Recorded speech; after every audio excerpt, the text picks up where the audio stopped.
Siguiendo una lectura cada día, y creo que ya vais por ¿qué capítulo de Génesis? Bueno, hay varias opiniones, no sé por dónde vais todavía. ¿Estáis leyendo el libro de Génesis, 4 capítulos por día, sí o no? Ok. Yo quiero llevarles otra vez al último capítulo del libro de Nehemías, concretamente al capítulo 13. Yo no tengo la meta este año de leer otra vez la Biblia entera, porque yo a veces me pego en un capítulo 3 o 4 semanas o meses.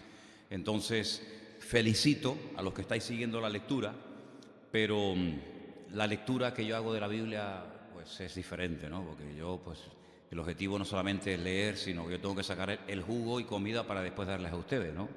Entonces yo llevo en Nehemías mucho tiempo, muchísimo tiempo, y bueno, a veces quiero cuando el profeta Ezequiel se da cuenta de que hay un valle inmenso de huesos secos. El Señor le pregunta: ¿tú crees que estos huesos volverán a vivir? ¿Tú crees que hay futuro para estos huesos que no sirven prácticamente para nada, que llevan años tirados en el campo? Y el profeta Ezequiel le abre su corazón al Señor y le dice: pues tú lo sabrás, Señor, yo no sé si esto tiene futuro o esto ya no hay nada que hacer con esto. Entonces el Señor le dice que le hable, que les predique, que les profetice a los huesos, y dice que aquel valle lleno de multitud de millones de huesos secos se comienzan a formar, se comienzan a levantar y a unir uno con otro y se convierte en un ejército tremendo. Dice, pero no había espíritu en ellos, no había espíritu en ellos. Dice, sigue predicando, sígueles predicando la palabra, y dice que al final entró el Espíritu de Dios en ellos y fueron un ejército tremendamente poderoso, ¿no? Y al final, el capítulo 37 del libro de Ezequiel, vemos que hay como dos restauraciones que este pueblo experimentaría. Una restauración nacional, una restauración como pueblo, y una restauración de tipo espiritual. A lo largo de estos últimos 2000 años, el pueblo de Israel siempre ha tenido el deseo de que viniera su Mesías, y ellos siempre han creído que cuando viniera el Mesías todo se iba a solucionar. Pero tienen una visión muy particular de ese Mesías. Ellos lo que quieren es la restauración de la monarquía. Saben que comenzó con el rey Saúl, pero realmente el más importante de todo fue David. Y ellos, incluso sus discípulos, cuando el Señor va a ascender, la pregunta que les inquieta, la pregunta que le hacen al Señor es: ¿tú vas a restaurar el reino en este tiempo o te vas a ir sin derrotar a los romanos, sin establecer la monarquía? Entonces, bueno, ellos tenían siempre esa visión, ¿no? Sin embargo, el Señor nos habla de una restauración espiritual. Fíjense hasta qué punto llegó a un momento de desesperación en el pueblo de Israel, que al ver que no venía el Mesías, perdieron la esperanza, algunos, de que viniera, y entonces crearon lo que se llama el movimiento sionista, y era crear el Estado de Israel con Dios o sin Dios, con Mesías o sin Mesías. Vamos sí o sí a levantar y a tener nuestro propio país, y si viene el Mesías bien, y si no viene pues también. Entonces el movimiento sionista fue un movimiento realmente socialista, que lo que pretendía era tener un país, un Estado donde poder vivir tranquilos, seguros, pero si Dios nos ayuda bien, y si Dios no nos ayuda pues exactamente igual, lo vamos a levantar exactamente igual. Entonces comenzaron a vivir en comunidades, los famosos kibbutz, y levantaron un país a través de un gran esfuerzo humano, lógicamente, pero sin la necesidad de depender de Dios. De ahí que haya un movimiento que cada vez está cogiendo más fuerza en Israel, que dice que este Estado no es el Estado real, sino que este Estado incluso tiene que ser destruido, arrasado, para que verdaderamente el verdadero Estado de Israel, con su Mesías a la cabeza, lo restaure, ¿no? Sí, una auténtica barbaridad. Está claro de que a veces el Señor se sirve de políticos, incluso paganos. No necesariamente los políticos que en un momento determinado pueden ayudar o financiar la obra del Señor tienen que ser buenos creyentes. Si no, miren el ejemplo, por ejemplo, del faraón. Ha habido momentos en los que el faraón fue una ayuda increíble al pueblo de Israel, aunque era muy pequeñito, pero gracias a que el faraón abrió la mano, pudieron bajar a Egipto y afincarse allí 70 personas que después se convirtieron en un pueblo enorme, Y el faraón no era un faraón creyente, adorador del Señor. Fíjense ustedes, por ejemplo, en reyes como incluso el mismo Nabucodonosor, que levantó y puso en un lugar de preponderancia y de valor al mismísimo Daniel, o incluso a José en Egipto, el faraón, ¿no? O vean, por ejemplo, como a veces hay reyes que financian la obra de Dios. Por ejemplo, los persas, que serían los iraníes hoy en día, financiaron la restauración del templo y de las murallas y de la ciudad de Jerusalén. Luego, a veces el Señor puede utilizar inconversos para abrirnos puertas y también incluso hasta para apoyar y para bendecir la obra de Dios. Claro, por el contrario, también tengo que decir que un político inconverso en las manos del diablo puede hacer un daño terrible, terrible al pueblo de Dios. Lo último terrible que hemos oído, no sé si saben, es que, por ejemplo, en Bolivia, que no es un país musulmán, ni es un país de los talibanes, ni mucho menos, está a punto de aprobarse una ley que entre 7 y 12 años le pueden caer de cárcel al que predique el Evangelio.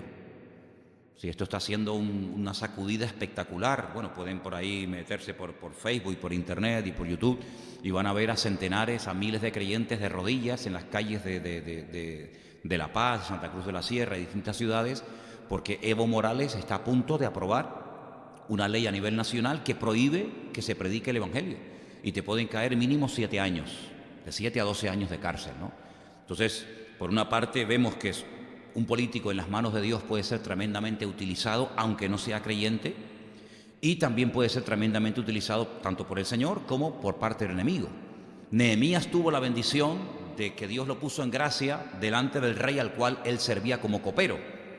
El rey no era creyente, pero repito, Dios lo puso en gracia. Y él decide volver a Jerusalén y restaurar un país que está totalmente destruido, está arrasado.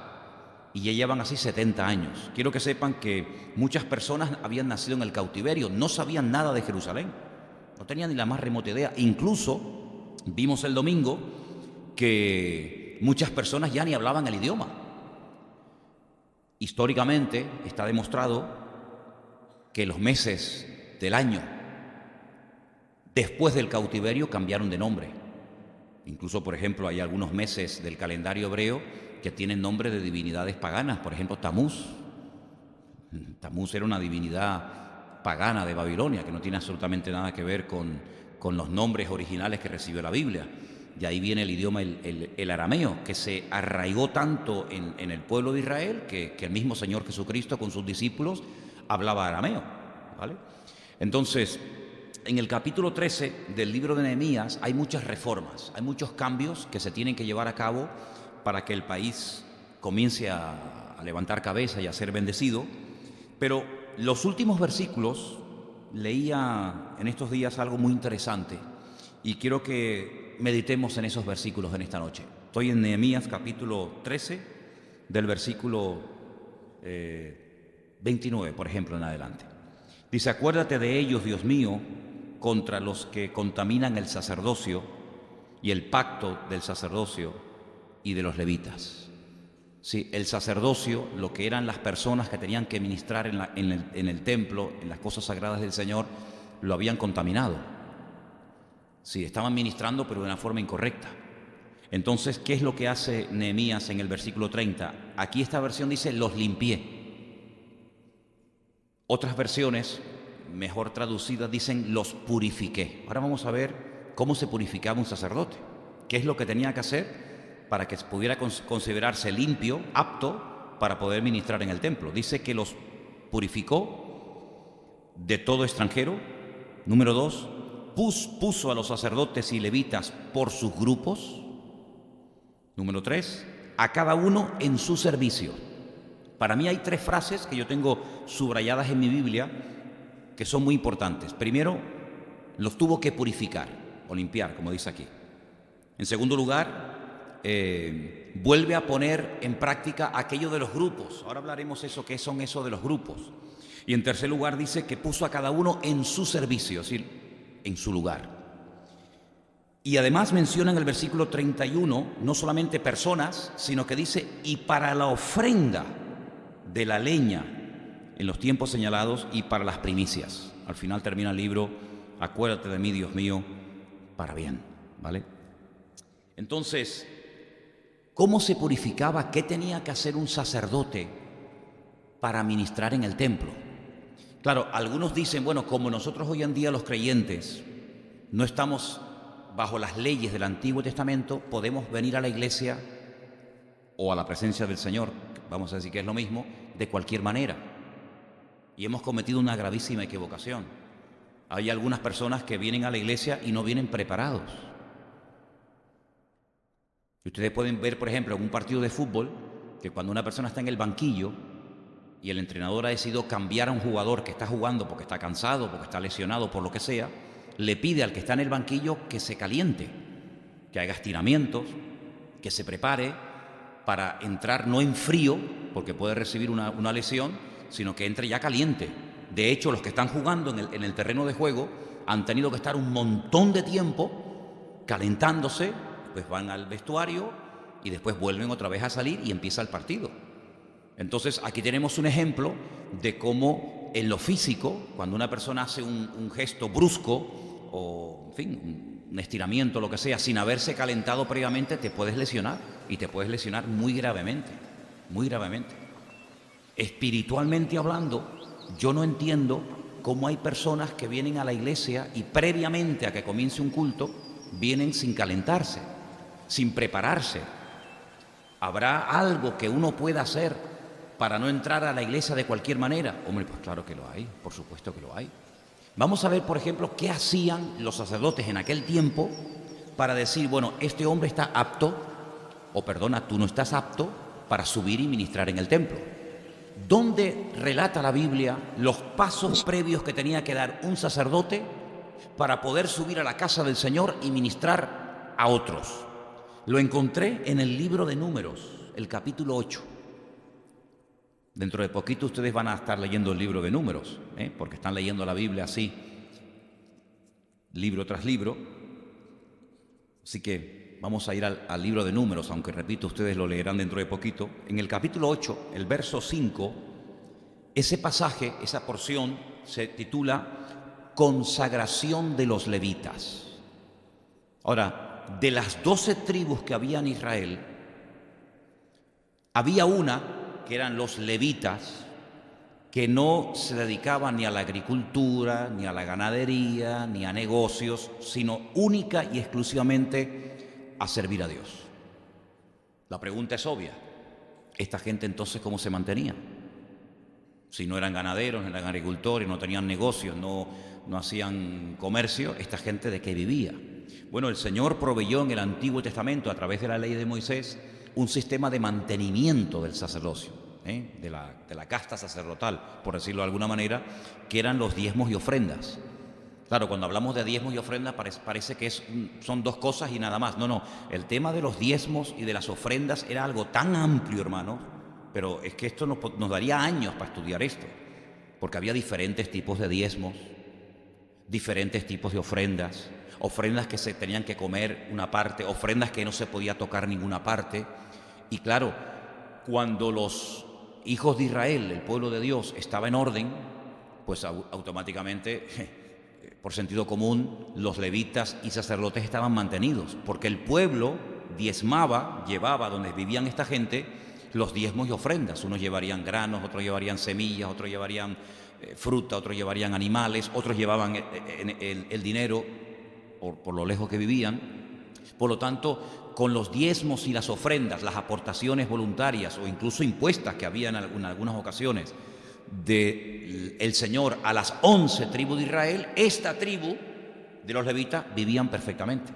Claro, por otra parte tengo que decir que cuando el pueblo de Israel dejaba su comunión con el Señor, se apartaba de los caminos del Señor, dejaba de guardar los mandamientos de Dios, los que primero sufrían necesidades económicas, lógicamente, ¿quiénes eran? Pues los que vivían y dependían de las ofrendas y diezmos del pueblo, ¿vale?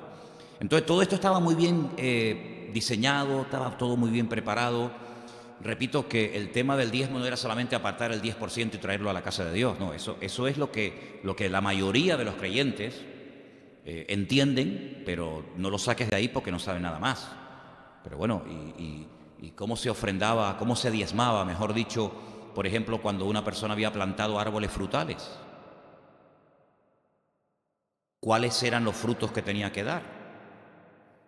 Por eso había costumbres muy bonitas, que era, por ejemplo, amarrar lazos, la mayoría eran de color rojo, en los primeros frutos, porque claro, el árbol cuando madura, no madura de golpe, sino que hay peras o manzanas que según la posición y según el sol y el agua que hayan recibido, pues maduran unas antes y otras después. Eso es buenísimo, porque imagínate que los árboles maduraran, ¡pum!, todas de golpe, pues tendríamos un problema, ¿no? Entonces había todo un sistema para saber cuáles eran los que se tenían que diezmar, cuáles no se tenían que diezmar, durante cuánto tiempo, etcétera, etcétera, ¿vale? Ahora, en el capítulo 8, a partir del versículo 5, dice esta gente que iba a ministrar qué es lo que tenían que hacer, repito, para ser aptos para el servicio de Dios. Vamos a leerlo. El Señor le habló a Moisés y le dijo: toma a los levitas de entre los hijos de Israel y haz expiación por ellos. Esto es lo que hace Nehemías. Cuando los purifica, cuando los limpia, hace lo que dice la Biblia, expiación. ¿En qué consistía ese acto de la expiación? Vamos a leerlo. Versículo 7. Así harás para expiación por ellos. Toma nota. Rocía sobre ellos el agua de la expiación y haz pasar la navaja sobre todo su cuerpo y lavarán sus vestidos y serán purificados. Sí, hay todo un ritual, hay toda una ceremonia, ¿vale? No es que, bueno, yo soy sacerdote y dentro de media hora voy y ministro. No, espérate, a lo mejor tú no estás preparado.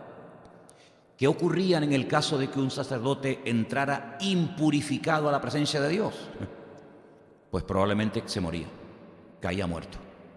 Y si era el sumo sacerdote, ni te cuento. Tenía que entrar hasta amarrado a la presencia del Señor, porque podía caer muerto directamente en la presencia de Dios, porque entraba en pecado, estaba mal. Entonces dice el versículo 8, luego, después de haberse rapado todos los pelos y de haberse echado ese agua, etcétera, etcétera, de ahí viene la famosa agua bendita y todo esto, tomarán un novillo con su ofrenda de flor de harina amasada con aceite y tomarás otro novillo para expiación. Sí, aquí vemos que no era tocar un botón y ya está, sino que, oye, aquí hay todos unos pasos previos antes de ir a la presencia del Señor y ministrar. ¿Qué se hacía con estos novillos? ¿Qué se hacía con estos animales? Aquí lo dice, versículo 9. Harás que los levitas se acerquen delante del tabernáculo de reunión y reunirás a toda la congregación de los hijos de Israel. Estos son los testigos, los que van a ver si esto se está haciendo bien o se está haciendo incorrectamente. Cuando hayas acercado a los levitas delante del Señor, pondrán los hijos de Israel sus manos sobre los levitas. Ay, mira qué interesante.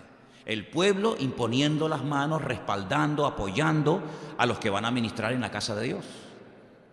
Ofrecerá Aarón los levitas delante del Señor en ofrenda de los hijos de Israel y servirán en el ministerio al Señor. Versículo 12. Los levitas pondrán sus manos sobre las cabezas de los novillos y ofrecerás el uno por expiación y el otro por holocausto al Señor para hacer expiación por los levitas. Es decir, aquí están los animales. Uno se va a consumir completamente, otro se va a poder comer parte de él. El pueblo impone las manos en señal de apoyo, de que están avalando, respaldando a los que van a ministrar, y a su vez los que van a ministrar tienen que imponer sus manos sobre los animales. ¿Por qué? Porque era como una especie de transmisión. Sí, el que estaba en pecado le transmitía de una forma simbólica sus pecados al animal.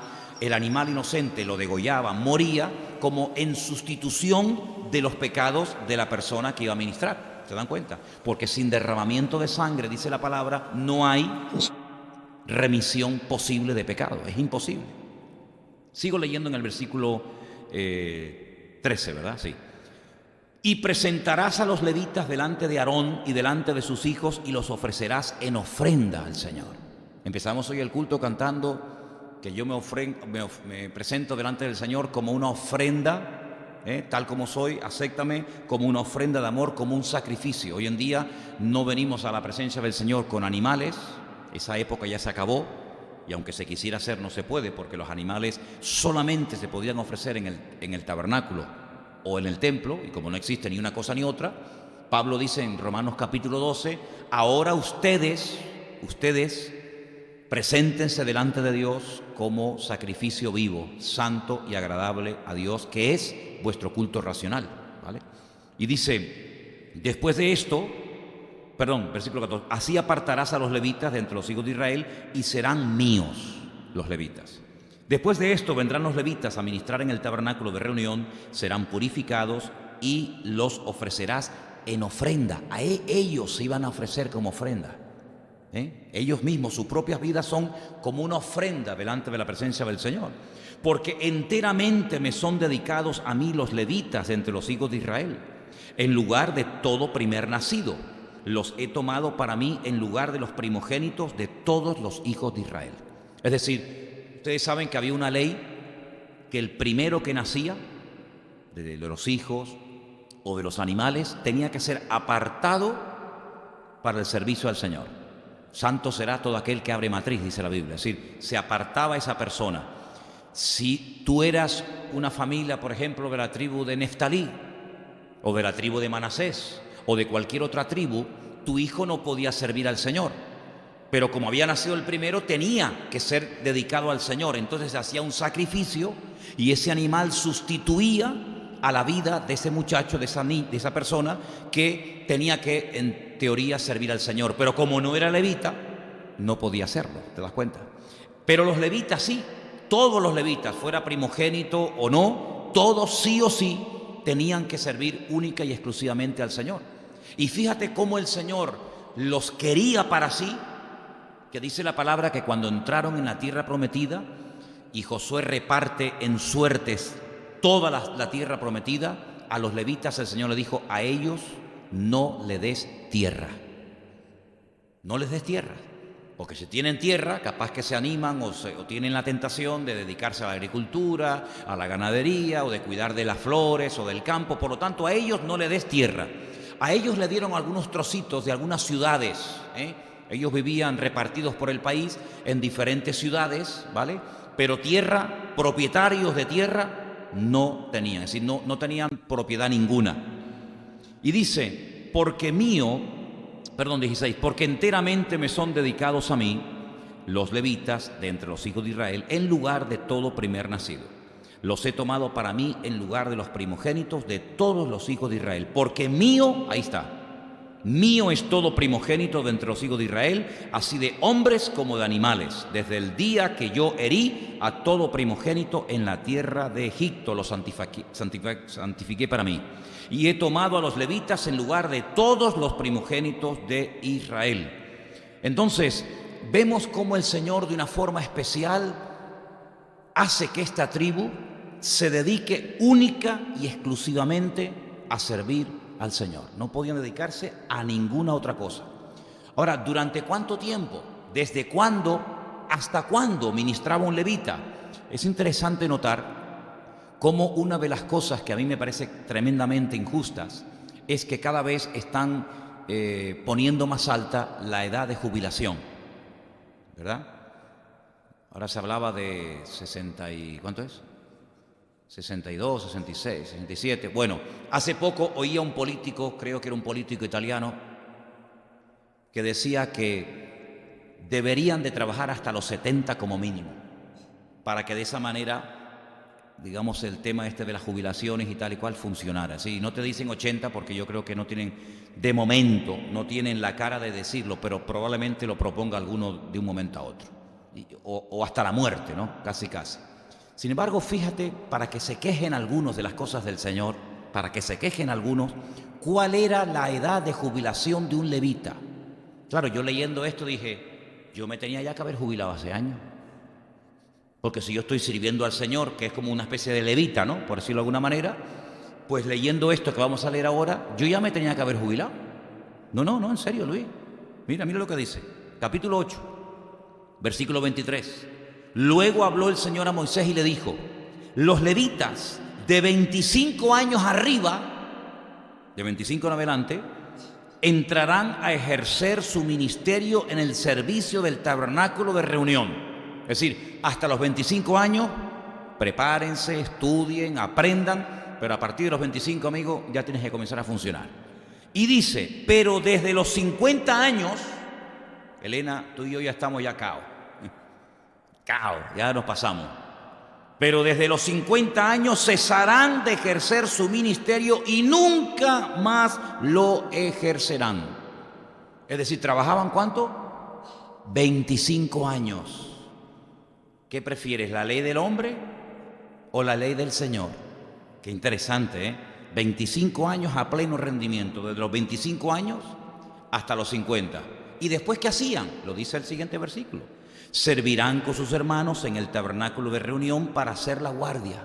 Estaban allí vigilando, no ejerciendo directamente el servicio, el ministerio, sino velando y cuidando que todo se haga decentemente y con orden, para hacer la guardia, pero no servirán en el ministerio.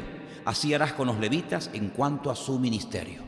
Claro, todo esto estaba perfectamente estipulado y clarificado en la Escritura, pero por el tema este de los 70 años de cautiverio, todo esto se había olvidado, esto ya no se practicaba.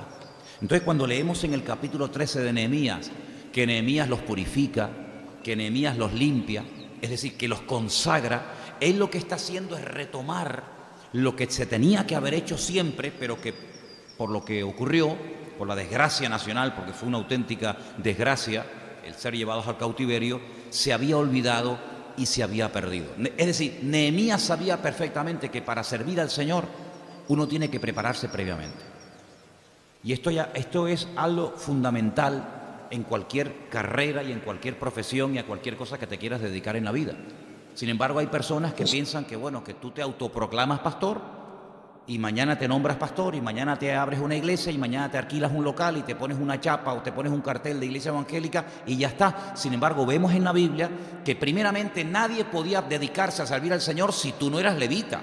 Eso de entrada. En segundo lugar, se tenían que respetar unas edades.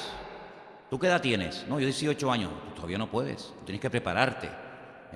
Tú tienes que aprender. Tienes que estudiar. Cuando cumplas 25 años, ¿vale?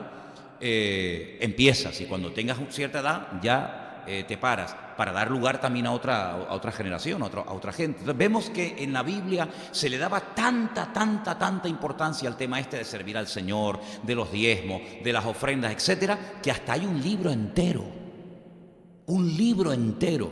que en nuestra Biblia se llama libro de Levítico, que era el manual del levita para poder hacer las cosas correctamente.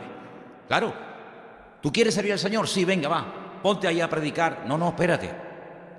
Tienes que purificarte, tienes que hacer expiación, te tiene que avalar el pueblo, porque tú fíjate que, si habéis prestado atención a la lectura, dice la Biblia que era el pueblo el que tenía que imponerle las manos, como diciendo, estamos de acuerdo con esta gente, los apoyamos, aquí está nuestra vida, nuestro tiempo, nuestras ofrendas, nuestros diezmos para apoyarlo y que ellos después hagan lo que tengan que hacer. Así que no que se autoproclamaban levitas y se levantaban de la noche a la mañana, sino que había toda una preparación. Incluso en el mismo Señor Jesucristo hubo una preparación. No es que empezó con 12 años ya a predicar y a hacer milagros y cosas, sino que Él esperó los plazos y esperó los tiempos. Entonces, esto me llamó la atención, que Nehemías lo recupera, retoma el orden, porque si en algo tiene que haber orden es en la casa de Dios, y más cuando hay una persona que quiere servir al Señor. ¿Estamos de acuerdo, hermanos? Lo segundo que hace, en el capítulo 13 de Nehemías, recuerden que estamos, dice, puse a los sacerdotes y levitas por grupos. Yo no voy a leer ese capítulo porque es muy largo y a lo mejor a algunos les puede resultar un poco pesado, porque ahí aparecen muchos nombres y todo esto, y hay gente que todavía no tiene claro por qué la Biblia menciona tantos nombres. Hay gente que se aburre con las genealogías, con los nombres, pero cuando tú estudias estos temas te das cuenta de que son fundamentales. Y de hecho es tan fundamental el tema de las genealogías y de los nombres, que en la Biblia, al principio del Nuevo Testamento, aparece el árbol genealógico de Cristo, para reconocer si es o no es el verdadero Mesías. ¿Tu padre cómo se llama? ¿Y tu madre? ¿Y tu abuelo? ¿Y tu bisabuelo? ¿Y tú de qué familia vienes? ¿Tú dónde naciste? Entonces, ahí hay una línea genealógica espectacular, Mateo capítulo 1, que dice que es por parte paterna. Pero también, para que no haya género de dudas, también en Lucas 3, Mateo 1, Lucas 3, hay otra genealogía, Parece diferente, pero algunos dicen que una es la del Padre y otra es la de la Madre, para demostrar que el Señor Jesucristo era el verdadero Mesías y que lo puede demostrar con nombres y apellidos. No es que, bueno, yo soy el Mesías, sí, pero ¿cómo puedes tú demostrar que eres el Mesías? Pues si tú no eres ni de la tribu de Judá. Ahora, dice que los puso por turno. Bueno, en Primera de Crónicas capítulo 24, si ustedes se lo quieren leer, repito, es un capítulo un poquito pesadito, porque aparecen muchos nombres. Ustedes van a encontrar algo que dice que había 24 grupos. 24 grupos. Y cada grupo servía durante 2 semanas al año en el templo. Entonces subía un grupo, ministraba su tiempo, se marchaba, subía otro grupo, y tú tenías que respetar el turno. Es interesante notar, porque nosotros, por ejemplo, cuando vamos a una gasolinera y vemos que hay un coche delante de nosotros que va a repostar gasolina o gasoil o lo que sea, hombre, creo yo que todos esperamos el turno, ¿sí o no? Cuando vas al médico, dices, ¿quién es el último? ¿No te pasa eso? ¿Quién es el último? O cuando vas a un supermercado, cuando estás en una cola, siempre hay un turno, ¿no? Siempre hay un orden que tienes que respetar, quién llegó el último. Y cuando alguien se cuela, ¿cómo se pone la gente, ¿Cómo se pone la gente? Oiga, oiga. Y por eso han puesto algunas maquinitas con el numerito para que la gente no se cuele. Bueno, en la Biblia el orden, el turno, es muy importante. Por ejemplo, antiguamente, yo eso lamentablemente se ha ido perdiendo, pero eso viene de la Biblia, que cuando hablaban los mayores, los pequeños se callaban. Hoy es al revés. Cuando habla el niño, la madre se tiene que callar porque está hablando el niño. No le puedes llamar la atención porque el niño puede coger un trauma y después hay que llevarlo al psicólogo. Pero en otra época, cuando hablaban los adultos, los niños se callaban. Por ejemplo, en la Biblia, cuando hablaba el mayor, el menor se callaba. Y el menor aprendía del mayor, no al revés, ¿verdad? Y dice que ante las canas te levantarás. Cuando una persona tiene canas, lo cual quiere decir que es mayor que tú, te pones de pie y lo saludas. Yo espero que esa costumbre la tengamos en la iglesia, sobre todo en los jóvenes. Yo ya tengo canas, así que a mí me saludan de pie. No, eso es lo que dice la Biblia, porque yo lo hago. Cuando una persona es mayor que yo siempre me pongo de pie y lo saludo. Es que es así. Eso, vamos, en el colegio se aprendía, en el ejército, etcétera, etcétera. Entonces en la Biblia vemos que había turnos, había un orden. Y no se saltaban los órdenes. Y Pablo, que conoce perfectamente todo esto, porque era un rabino extraordinario, él dice, cuando en la iglesia esté hablando uno y el otro crea que ha recibido algo, cállese y espera que termine el primero. Y cuando termine el primero, ¿tú tienes algo que decir? Sí, bueno, ahora te toca a ti, pero no estén hablando los dos al mismo tiempo. Incluso pone orden y dice, bueno, hay alguna hermana que tenga alguna pregunta, pero ahora no es el momento de preguntar. Cuando vaya a casa, pregunte a su marido. Y vemos que en la Biblia hay un orden, ¿verdad? Hay un orden y vemos que eso se respetaba tremendamente. Eso también se había perdido. Entonces, si os dais cuenta, en el cautiverio, en Babilonia, se perdió el tema del apoyo a los sacerdotes y levitas, se perdió el tema de la purificación, el ritual de la limpieza de los sacerdotes, se perdió el tema de los turnos. Entonces, ¿qué es lo que está haciendo Nehemías? Nehemías es un restaurador, un restaurador. Y antes de seguir con el tercer punto del libro de Nehemías, quiero llevarles a un versículo extraordinario. Yo se lo compartía hoy a Adolfo, nos hablábamos y le decía, Adolfo, hay un versículo extraordinario que a veces los cristianos se olvidan y está en el libro de los Hechos. Quiero que vengan conmigo al capítulo 3 del libro de los Hechos, a partir del versículo del 19 al 21, porque allá hay una predicación extraordinaria de Pedro y él dice unas palabras muy buenas. Hechos 3:19 dice literalmente, así que arrepentíos y convertíos. Pero es que no es lo mismo. ¿No es lo mismo arrepentirse que convertirse? No.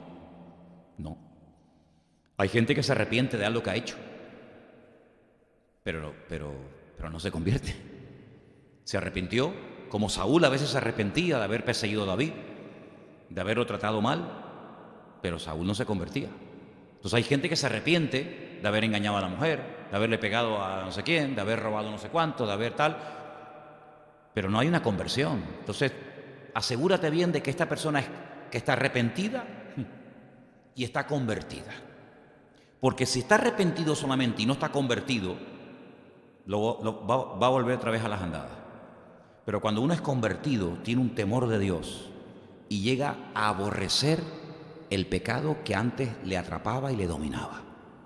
El que solamente está arrepentido y que ha sufrido las consecuencias de su pecado, de su desorden, hombre, pues lo ha dejado, pero no en el fondo porque esté convertido, sino porque sabe que como siga por esa línea va a terminar muy mal físicamente y va a perder su vida, su familia o lo que sea. Entonces Pedro apela, llama al pueblo a que se arrepientan. Están arrepentidos, reconocen lo que han hecho, que han matado al Mesías, que han obrado injustamente, sí. Ok, ¿seguro? Sí. Ahora conviértanse. ¿Cómo se demostraba que una persona se convertía? Bueno, la Biblia dice, por sus frutos los conoceréis, está más claro que el agua. Pero había un acto público que era el bautismo, ¿vale?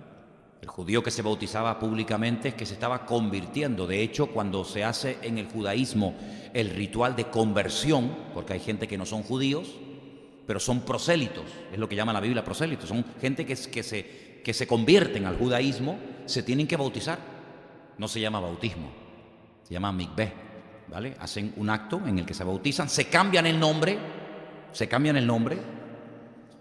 renuncian públicamente a toda creencia antigua. Por ejemplo, si eres cristiano y te quieres convertir al judaísmo, tienes que renunciar públicamente, renegar de Cristo, renegar del Señor públicamente, te bautizas, te sumerges en agua, te cambias de nombre y empiezas una vida nueva.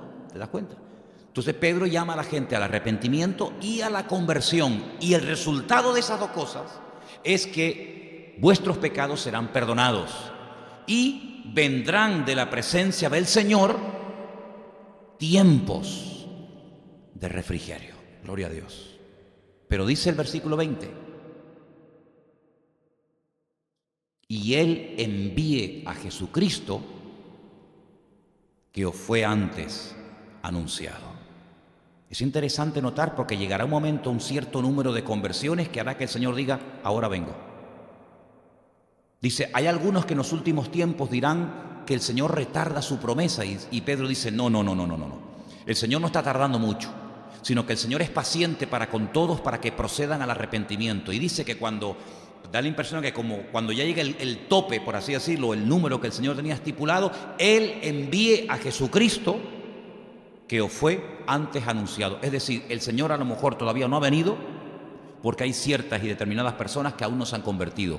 Si eso no es misericordia, ¿qué nombre le podemos poner a eso?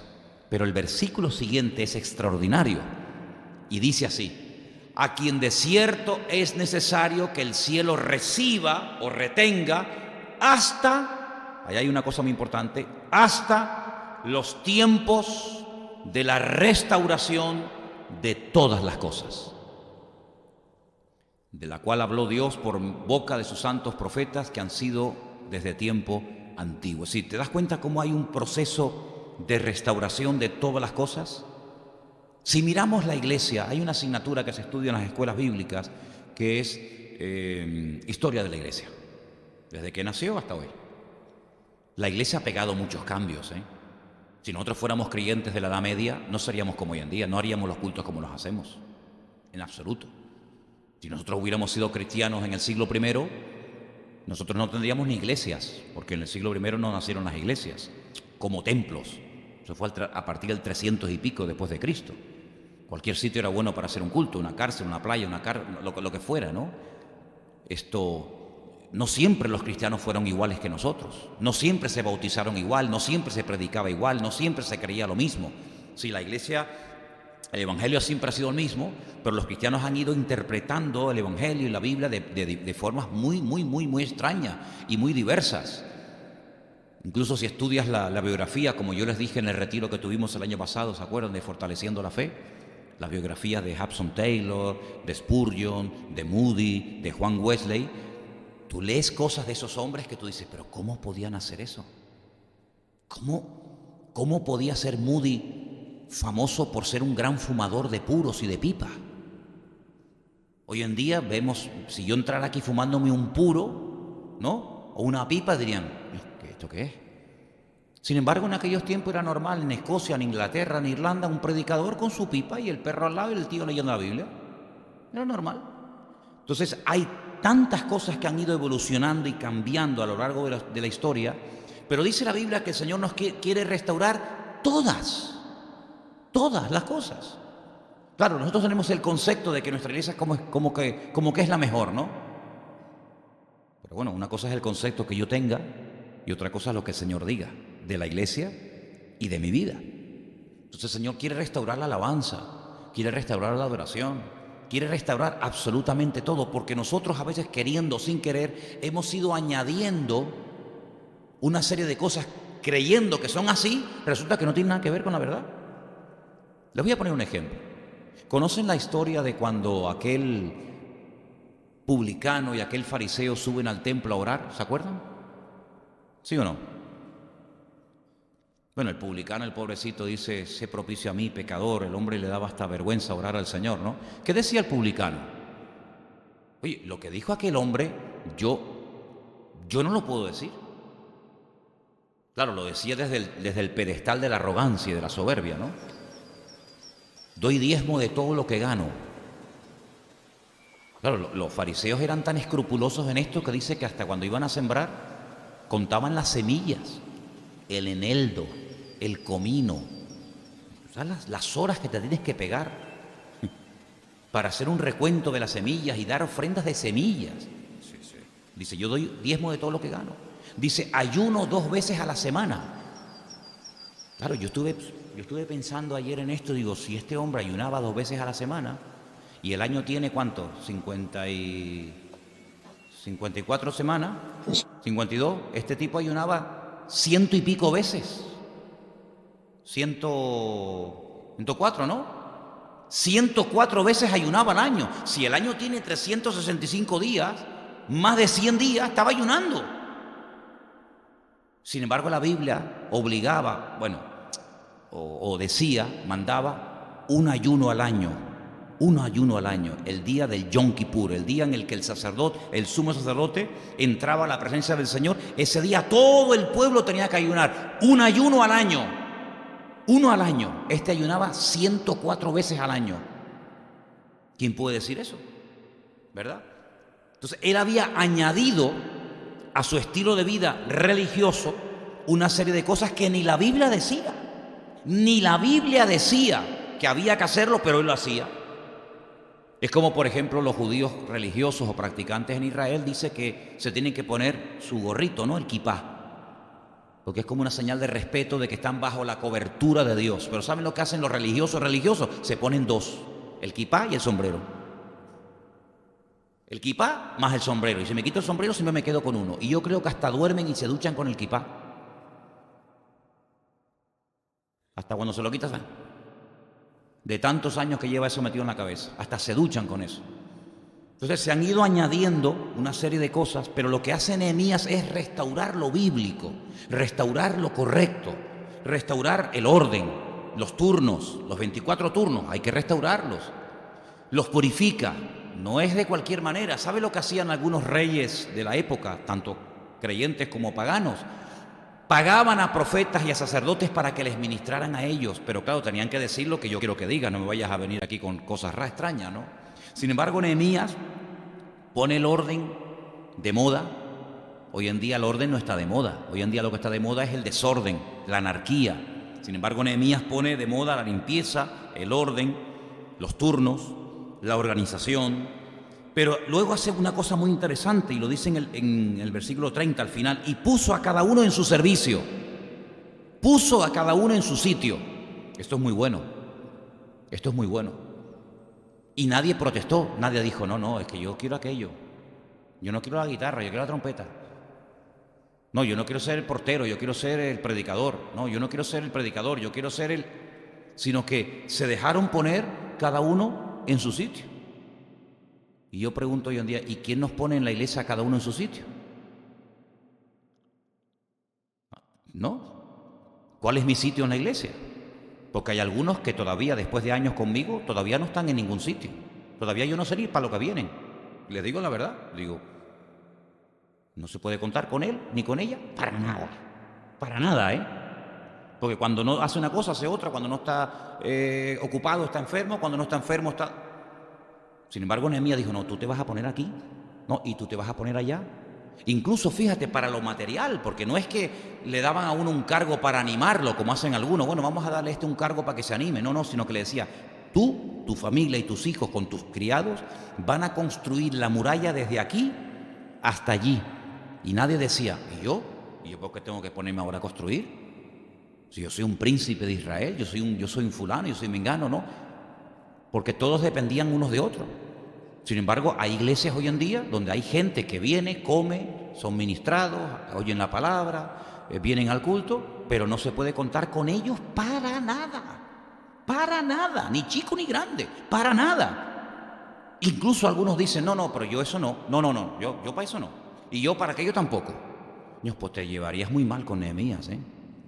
Con Nehemías nos llevaríamos algunos muy mal, porque tú imagínate que Nehemías te dijera, tú vas a coger estos escombros y los vas a coger de aquí y los vas a tirar allá. Y le vas a traer los sacos de cemento para que construya tu padre o tu tío o tu sobrino. Yo creo que con Nehemías, claro, por eso Nehemías tenía tantos enemigos. Porque a nadie le gusta que le digan nada. Yo ya soy muy mayor, yo ya soy muy grande, a mí nadie me tiene que decir nada. Sin embargo, Nehemías puso a cada uno en su sitio, porque todos tenían un sitio que ocupar. ¿Cuántos dicen amén? Como tú tienes un sitio que ocupar aquí, pero si no lo ocupas, pues alguien tendrá que hacer lo suyo más lo tuyo. ¿Y cuántas veces ocurre eso, hermanos? Sinceramente. ¿Podemos hablar con transparencia y sinceridad hoy, sí o no? ¿Cuántos en una iglesia verdaderamente están para todo? Muy pocos, en comparación con la inmensa masa, con la inmensa mayoría. Cuando se hace cualquier actividad, cualquier obra, cualquier cosa, siempre son los mismos. Fulano, mengano, sutano, tal. Yo sé que este y el otro y la otra no van a venir ni a traerte un vaso de agua. Esa es la cruda realidad, pero no solamente en esta iglesia, sino en todas las iglesias. Son más los que miran que los que verdaderamente se remangan las mangas a trabajar. Gracias a Dios que nosotros no tenemos este problema que les voy a comentar ahora. En algún momento puede ser que sí. Pero en algunas ocasiones, incluso hasta los que no colaboraron y los que no hicieron nada, vienen y cuestionan a los que colaboraron y hicieron algo. ¿Qué te parece? Ay, pues yo no sé cómo pintaron esa pared ese color. Ese es horrible. ¿Y por qué no viniste tú y la pintaste? Porque ni vienes y encima cuestionas al que la pintó. Yo no sé quién escogió este color de moqueta que parece diarrea de niño pequeño. Perdón, es que yo cuando fui a comprarla, nadie vino conmigo y la tuve que elegir yo. Y si no te gusta, pues mira, hubieras venido conmigo. Yo no sé cómo se... Entonces, en el tiempo de Nehemías había gente que cuestionaba, pero pocos. Los que cuestionaban eran los de afuera, no los de adentro. Mira, que nos cuestiona el mundo por lo que hacemos, lo entiendo. Pero que los cristianos cuestionen lo que hacen otros hermanos en Cristo, no lo entenderé nunca. Pero aquí dice que los limpió o los purificó, restableció el orden, los turnos, y puso a cada uno en su sitio, es decir, cada uno en su servicio. Ahora, yo hago una pregunta. Ya tenemos a los sacerdotes y a los levitas purificados, ya están limpios, aptos, ya no están inmundos, impuros, perfecto. Ya sabes que tú tienes que ministrar lunes, miércoles y viernes, y tú martes, jueves y domingo, vale, ya cada uno sabe su sitio, ya estás limpio, bien. El día, ya ahora sabes que tienes que estar aquí, no allí, tú no te muevas de aquí, y usted que se quieta allí, ok, ya todo lo que es personas, está en su sitio, sí, pero vamos a ver, pero es que aparte de personas, aparte de que cada uno tiene que ocupar su sitio y su día y su turno y estar purificado, para ministrar hace falta cosas, y aquí lo dice, también tuvo que restaurar eso, versículo 31, lo vuelvo a leer. Y para la ofrenda de la leña en los tiempos señalados y para las primicias. Es decir, no solamente había gente, obreros, sino que había obra. Y aquí es donde muchas veces se produce un divorcio. O hay mucha obra y pocos obreros, o hay obreros y no hay obra. Pero sin embargo el Señor nos da una clave en su ministerio. El Señor dijo, orad para que el Señor mande obreros, porque la mies es mucha y los obreros pocos. Bueno, pues si Él lo dijo, Él tenía razón. ¿Cómo sabe el Señor que hay mucho que hacer? Y muchas veces se tarda en hacer lo mucho que hay que hacer porque hay pocos obreros. Y si el Señor ya hace 2000 años dijo, la mies es mucha, es enorme, pero los obreros son pocos, si el Señor estuviera esta noche aquí en este púlpito predicando, Él diría exactamente lo mismo o más. La mies sigue siendo mucha. ¿Por qué? Porque la población que había en la época de Jesús no tiene nada que ver con la población que hay en la actualidad. Si en su época había 100 millones de habitantes en el mundo, hoy en día hay 7.000 millones. Si en la época del Señor Jesucristo había pocos idiomas y había mucho trabajo para traducir la Escritura a esos pocos idiomas, imagínate hoy en día que hay más de 3.500 idiomas en el mundo. Por lo tanto, la obra se ha cuadruplicado, pero la proporción de los obreros sigue siendo poca. No podemos decir hay abundancia de obreros. No. Hay abundancia de obra, pero escasez de obreros. Entonces, claro, Nehemías se dio cuenta de que la restauración espiritual del país no se iba a producir hasta que lo natural fuera solucionado, restaurado y fuera puesto en su sitio. Ahora, nosotros, cuando yo estaba pensando y en esto decía, ¿nosotros creemos que tenemos que ser restaurados? ¿Sí o no? Ok. Restaurado no es ser reparado. Una cosa es reparar una cosa y otra cosa es restaurar. Parece lo mismo, pero no tiene nada que ver. Si no, métete en el diccionario para que veas que hay una diferencia entre reparar algo y restaurar algo. Los restauradores son personas que han estudiado y se han preparado, porque restaurar una obra de arte lleva años. De hecho, cuando estuve el año pasado en Bruselas, todo el Palacio de Justicia de Bruselas tiene unos andamios gigantescos porque llevan años, es un edificio espectacular, llevan años tratando no de repararlo, sino de restaurarlo. Y restaurar consiste en volver a su posición original. ¿Saben? No es que, bueno, está la pared un poco mal y bueno, échale un poco de cemento, un poquito de pintura, ya lo reparamos, ya está. No, pues esto es una chapuza. Si cuando tú restauras una obra de arte, tú no puedes hacer una chapuza. Si cuando tú ves esa obra de arte después de un largo y arduo proceso de restauración, la obra, el cuadro, la figura, está exactamente igual que cuando la hizo fulanito de tal. Y eso no es fácil. Ahora, si el Señor nos quiere restaurar a nosotros, pregunto y quiero que piensen en esto, si el Señor nos quiere restaurar, yo antes de conocer al Señor no estaba mejor que ahora. Pero si el Señor dice que va a entrar en un periodo, en un tiempo, en los últimos tiempos de restauración de todas las cosas, si el Señor nos quiere restaurar a nosotros, ¿a qué nivel nos quiere llevar? ¿Al de antes de conocerle? No, me quedo como estoy. Entonces yo pensaba en esto. ¿Qué es lo que Dios quiere restaurar y a qué nivel nos quiere llevar el Señor? Y entonces, dando la vuelta en el tiempo, yendo hacia atrás, yo encuentro que en el libro de Génesis, libro que ustedes están leyendo ahora, yo ahí me encuentro al hombre perfecto, y a la mujer perfecta, y al matrimonio perfecto. Ahí me encuentro una armonía impresionante, de tal manera que Adán y Eva hablaban con Dios, Dios hablaba con ellos, había una comunión, una familiaridad impresionante. Es decir, no es que Dios te quiere llevar a los años de tu juventud, cuando tú tenías una facultad mental y física alucinante. No. Primeramente, nuestro botón de muestra y punto de referencia es nuestro Señor Jesucristo. Ahora, Adán, que fue perfecto durante un periodo de tiempo, no sabemos exactamente cuánto, si estuvo allí 1 año, 2 años, 100 años, no sé cuánto, llegó un momento en el que perdió esa santidad, esa comunión. ¿Por qué? Porque pecó. Pero no te olvides que en el libro de Romanos, o en la carta que Pablo le escribe a los romanos, él dice que Cristo es nuestro segundo Adán.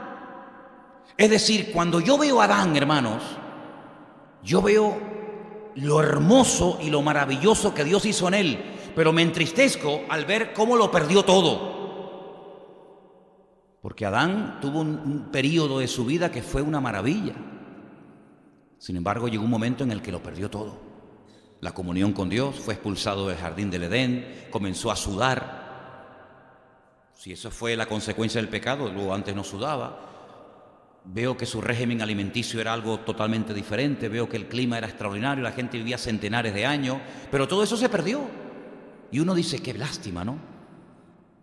Pero cuando veo a Cristo, veo que podemos volver a recuperar la posición original de perfección que Adán tuvo en un principio, y aún mayor, y aún mayor. Entonces, a ese estado es al que nos quiere llevar el Señor. Y entonces encontramos a Pablo que dice, hermanos, yo oro para que los ojos de vuestro entendimiento sean alumbrados para que podáis comprobar a lo que el Señor nos está llamando. ¿A dónde me quiere llevar a mí el Señor? Bueno, a mí y a ti. ¿A dónde nos quiere llevar el Señor? A la santidad de Cristo. Y yo digo, entonces a mí me falta una barbaridad. Claro, ahora entiendes cómo aquel pobre hombre, cuando entendió la bajeza, dijo, no soy digno. No levantaba ni la mirada. El otro, que si soy un hombre generoso, que si doy diezmo de no sé qué, que si doy ayuno, sí, claro, pero es porque tú tienes el concepto humano de tu perfección. Pero aquel, cuando miraba al Señor, decía, yo no soy digno. Es como el hijo pródigo, ¿verdad? El hijo pródigo, cuando vuelve en sí, no dice, yo voy a la casa de mi padre y me meto por ahí para adentro y como lo que me da la gana, porque para eso es mi padre y para eso soy el hijo. No, un momento. Cuando él volvió en sí, él hablaba y pensaba diferente a antes.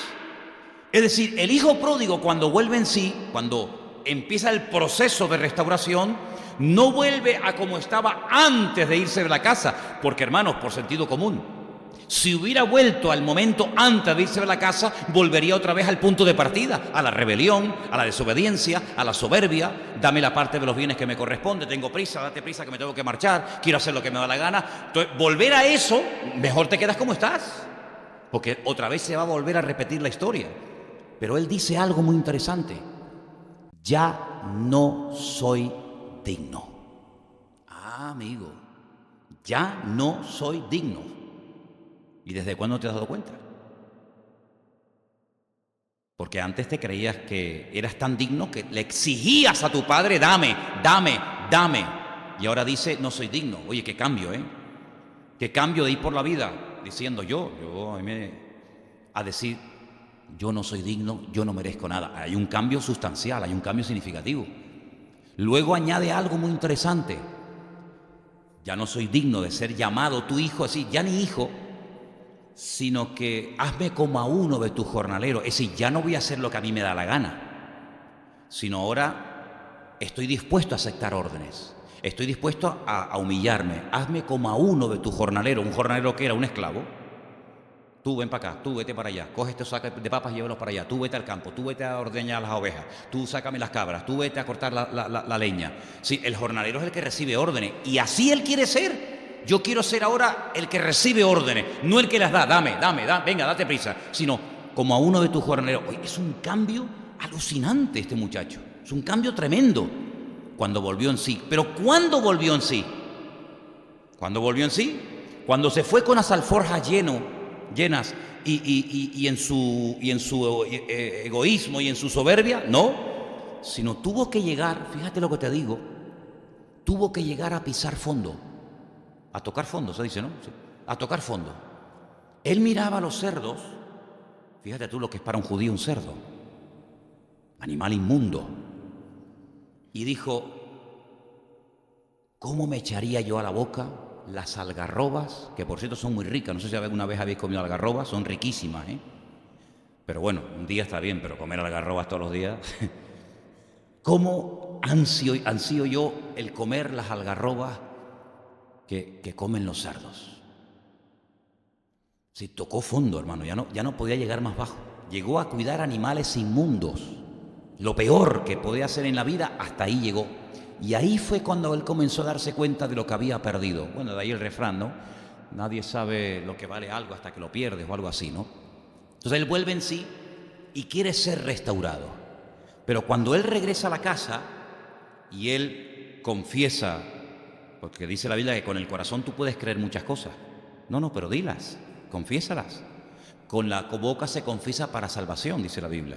Cuando él comenzó a decir todo aquello de no soy digno, hazme como a uno de tus jornaleros, etcétera, etcétera, es cuando el padre comienza a tomar medidas y dice, no, ahora vamos a hacer esto y vamos a hacer aquello. Y ahora es el padre el que dice lo que hay que hacer, no tú al padre, sino el padre al hijo, porque eso es lo que dice la Biblia, que los hijos tienen que obedecer a los padres y no los padres obedecer a los hijos, como pasa hoy en día en la psicología moderna, ¿no? Para que el niño no se traumatice. Entonces vemos que en el libro de Nehemías esta restauración de puertas, de murallas, de la vida sacerdotal, es exactamente lo mismo que el Señor quiere hacer en la vida de todos y cada uno de nosotros. Claro, hay personas que han venido con su parte económica, por decirlo de alguna manera, totalmente destrozadas, son un desastre. Un desastre. Lo mismo da que gane 500 euros, que 1000, que 20.000, que 1.000.000. Nunca, nunca, jamás será un buen administrador porque tiene ese área como una brecha que por ahí se le va toda la bendición. Hay otra gente que no, que el tema económico lo tienen controladito, son organizados, saben sus gastos, sus entradas, debe, el haber, todo ese rollo, pero luego para la familia son un desastre. Nunca tiene tiempo para la mujer o para el marido, nunca tiene tiempo para los hijos, siempre está liado y venga a trabajar y venga no sé qué y venga no sé qué. Entonces tiene que ser restaurado en el área familiar. Hay otra gente que tiene un problema alucinante con el área sexual.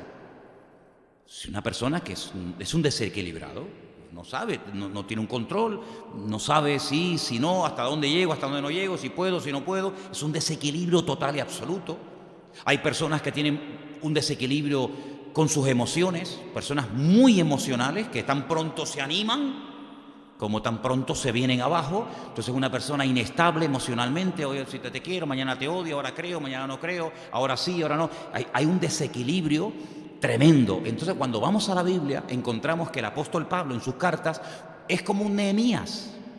Escuchen, es como un Nehemías. Nehemías que restauraba una ciudad, un país, unas murallas. ¿Qué hace Pablo?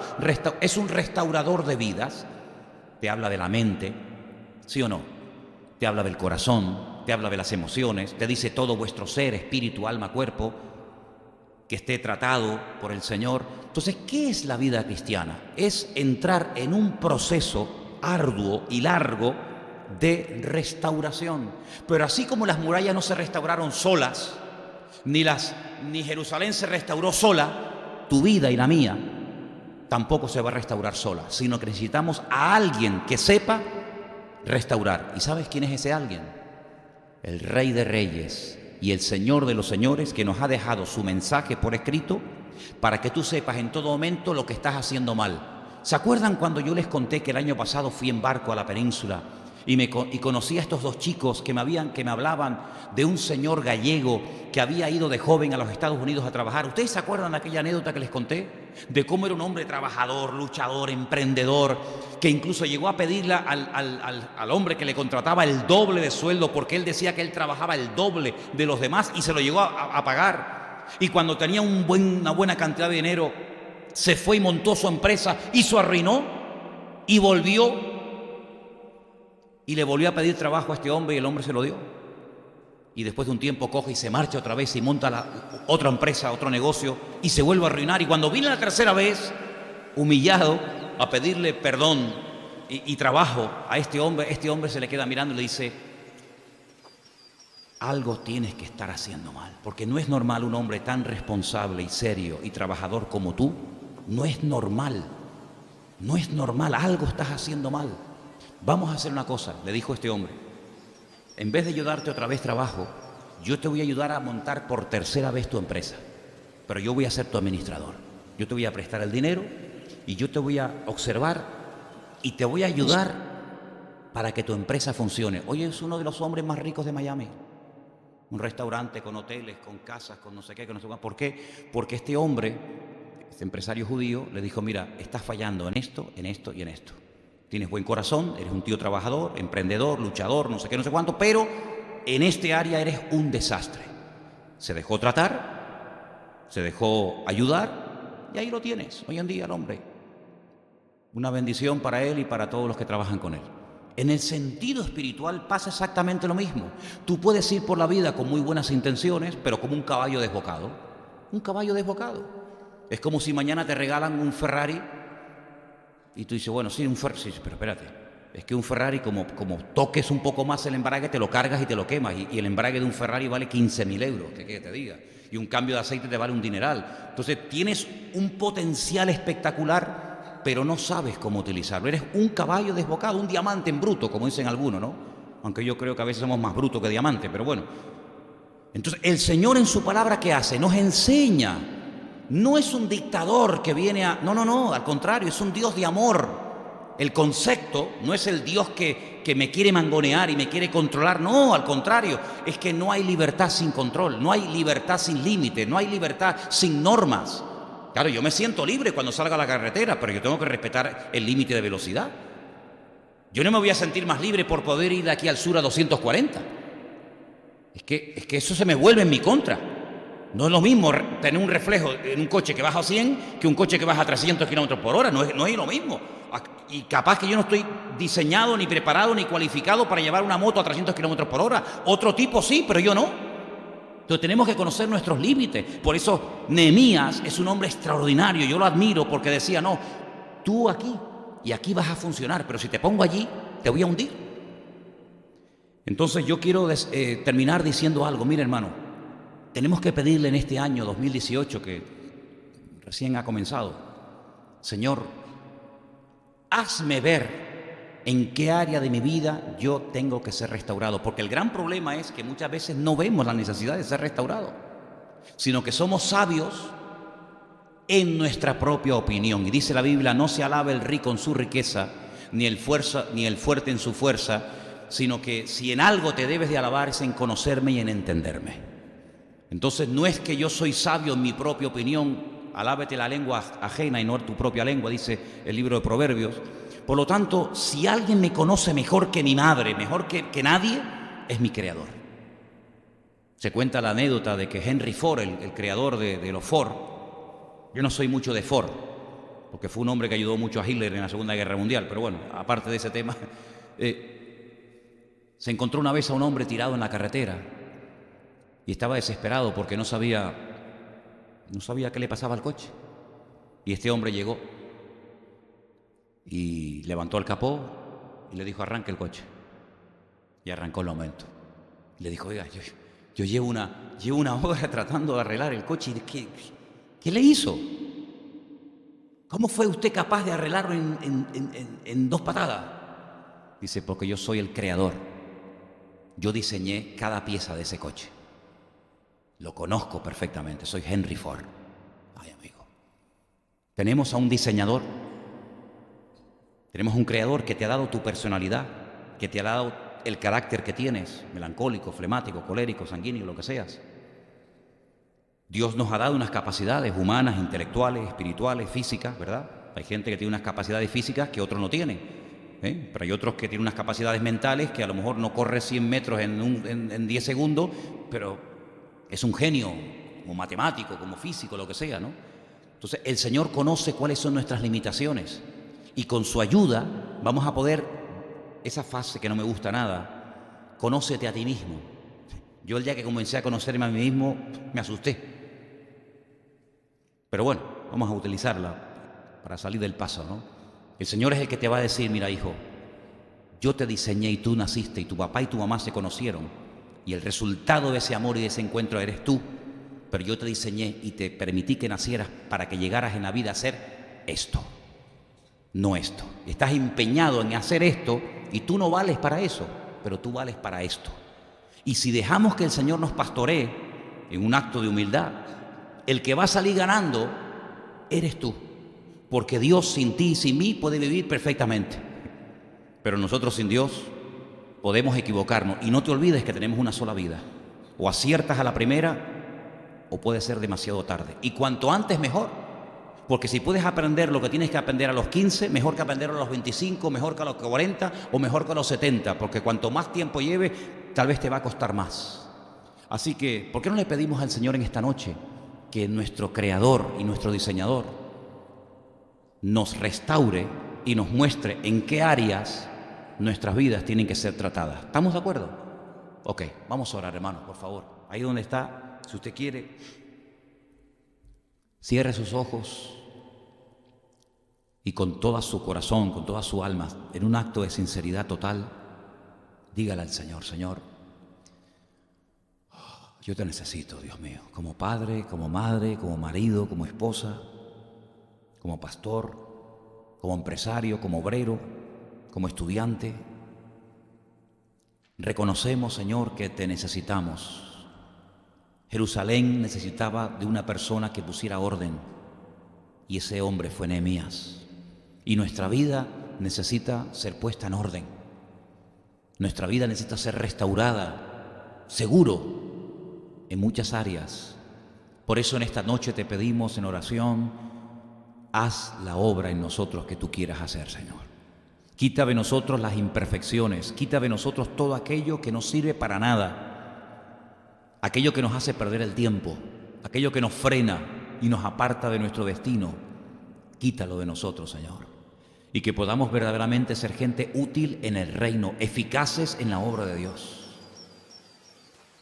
Y te damos gracias porque sabemos que si te lo pedimos de corazón y te permitimos, Señor, que tú lo hagas, tú lo harás, porque tú eres un Dios que bendices a aquella persona que se deja bendecir y tratar. Y te lo pido con toda mi alma en esta noche, en el nombre bendito de Jesús. Amén.